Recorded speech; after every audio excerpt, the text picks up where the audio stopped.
Hello facilitator and anyone who's watching. My name is Jessica Francesca C. Victorino, and in this video I'll be discussing a real-life case of antisocial behavior and linking it to media exposure.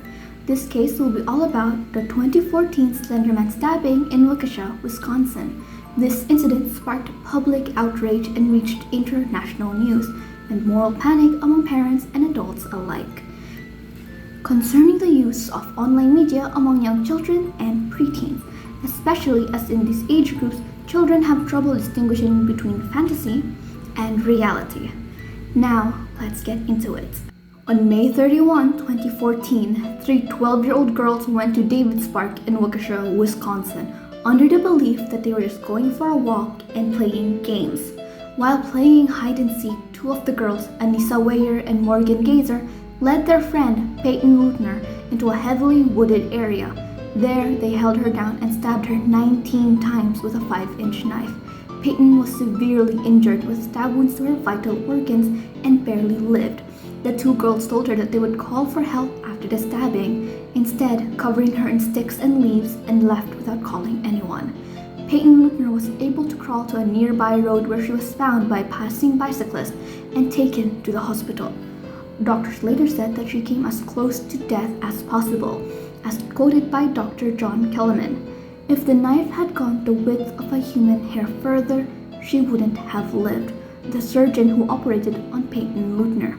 Weyer and Gazer later told the police that they stabbed their friend as a sacrifice to Slenderman, a supernatural entity from the internet that came from creepypastas. They believed that by killing their friend, they could prove Slenderman's existence and save their own families. After the stabbing, the girls tried to make their way to what they thought was Slenderman's residence, called the Slender Mansion, where the police apprehended them 5 hours after the stabbing. Weyer and Gazer were tried as adults in 2017. Both were found not guilty by reason of insanity and committed to secure psychiatric facilities. One of the evidence provided before the trial were drawings made by Gazer in her notebook before the stabbing, which were similar to pages in a book called Slender, The 8 Pages. In November 2025, the case resurfaced when Morgan Gazer cut off her monitoring bracelet and escaped from a supervised group home. She was arrested the next day in Illinois and returned to custody, raising concerns about long-term supervision and the lasting effects of early media-influenced delusions combined with severe mental illness. Media had a definite role in the stabbing case, as Slenderman is a creation of fiction made by the internet, created for entertainment and storytelling, with people making fan arts and fan fiction, making it a worldwide phenomenon.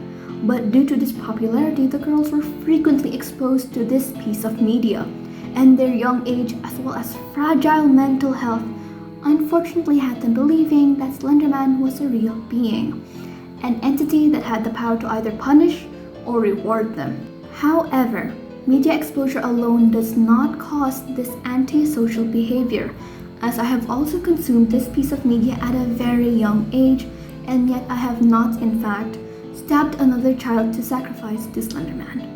An outside factor would be the fact that one of the stabbers, Morgan Gazer, was later diagnosed with early onset childhood schizophrenia, which affected her ability to distinguish fiction from reality. Both girls also demonstrated social isolation, emotional immaturity, and a lack of effective adult supervision regarding their online activities. These are some of the outside factors that made an environment where they could easily harbor these anti-social thoughts. This case holds major implications for future media content creation, especially aimed towards kids. Creepypastas are just horror stories that were widely circulated among the online community. They are not dangerous to people who can distinguish reality from fiction. Unfortunately, this case showcases why parental involvement, age-appropriate content filtering, and open conversations about what children are consuming online is so important, as the parents could have stopped this dangerous behavior before it spiraled out of control. Children should be taught media literacy first and foremost, before any contact with an online device. Parents need to moderate how much time their kids are spending on online devices.